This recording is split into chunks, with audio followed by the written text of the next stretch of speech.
Hello and welcome. My name is Katie Gray, and this is an overview video to explain the Empowered Heart Method.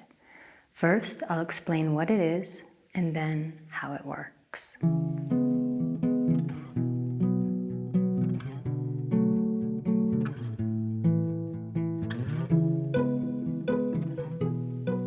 The Empowered Heart is a method, a map, and a language.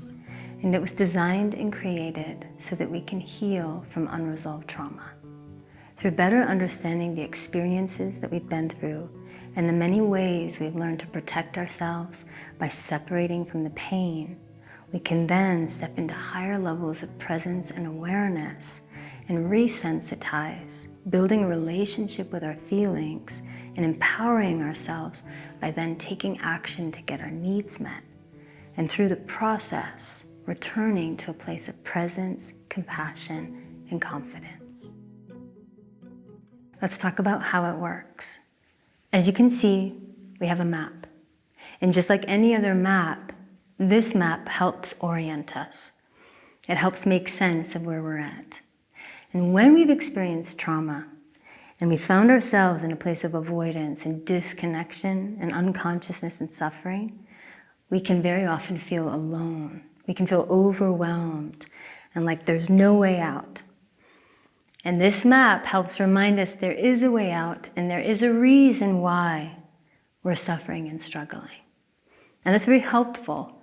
It's helpful because it gives us a framework and it gives us a way, a pathway to think differently, to understand I'm not supposed to be suffering. There's not something wrong with me. I'm able to heal. I need to move into awareness, strengthen my awareness, and take action steps in resolution. And through this map, through this pathway, and this compass, we're able to heal. We're able to orient ourselves and move in the right direction. Okay, as you can see, we have 5 major areas: home, experience, avoidance, awareness, and resolution. Now, home, we begin with home.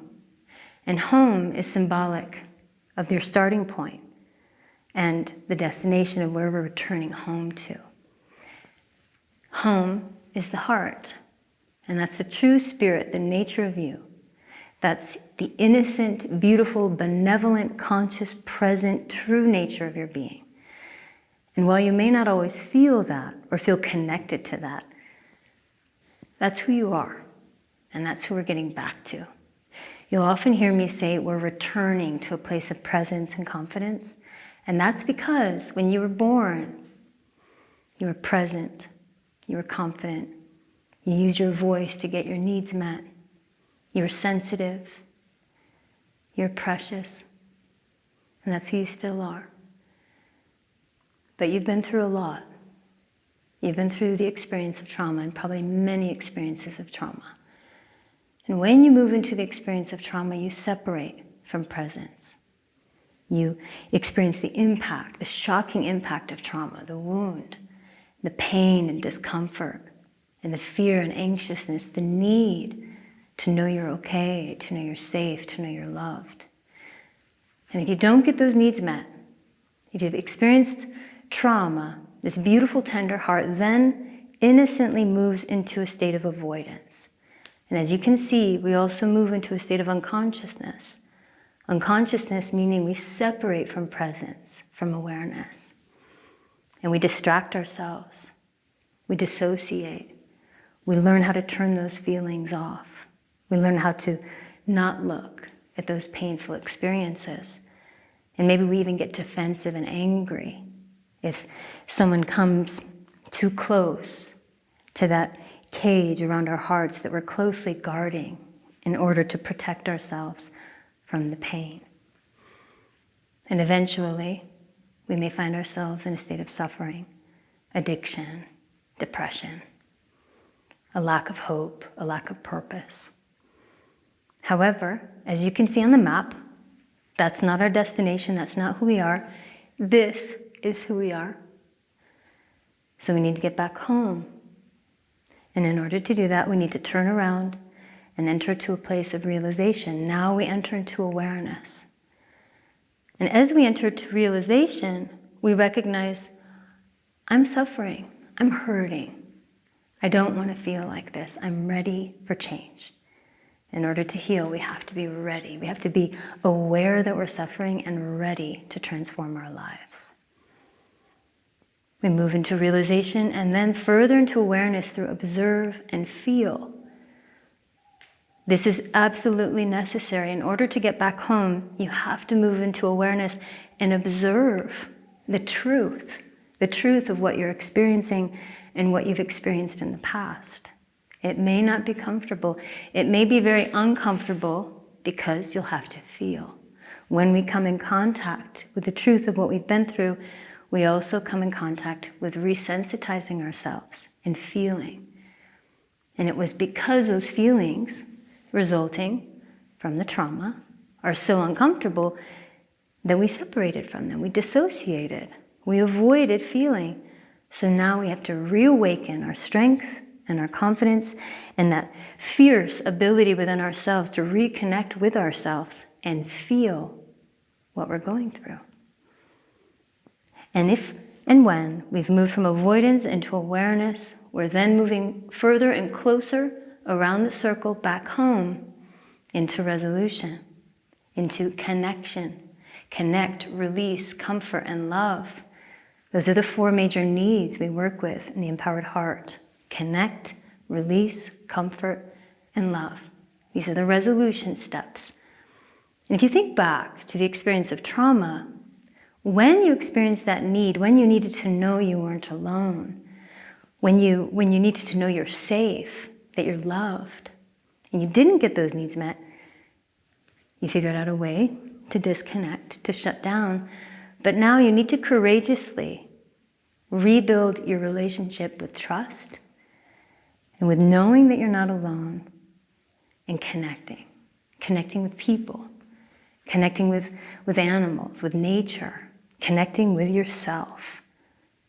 This is deep, big work. We've gone into awareness. We've separated ourselves lovingly, intentionally, away from avoidance. Now, connection. Now we're moving into release. That means we need to cry. We need to talk about it.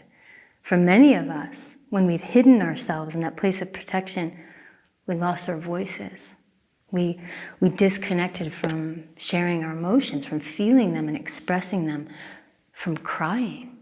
We learned how to not cry, not feel, not cry. We have to release. We can't keep that pressure inside of us. We can't keep it all bottled up inside. We have to let go. And as we move further, we have to experience comfort, to receive hugs. A hug, rest, nurturance. And that also requires trust. As we're moving through here, we're building trust, not just in others, but in ourselves. Realizing how powerful we are, taking action. This is a lot of action involved. We're going from a place of feeling stuck and powerless to boldly and courageously entering into awareness and taking action, moving into love, self-love, forgiveness, compassion. This is big work.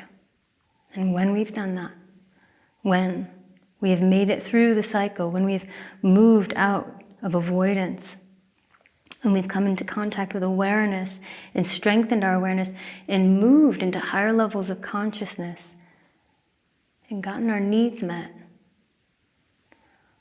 we return home.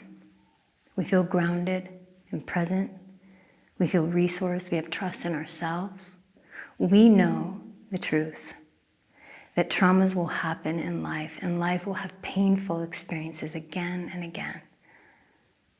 But it's up to us to work through those, to build a relationship with our feelings and our emotions, and to build trust in ourselves, to know that if and when life presents traumas, we're resilient and strong.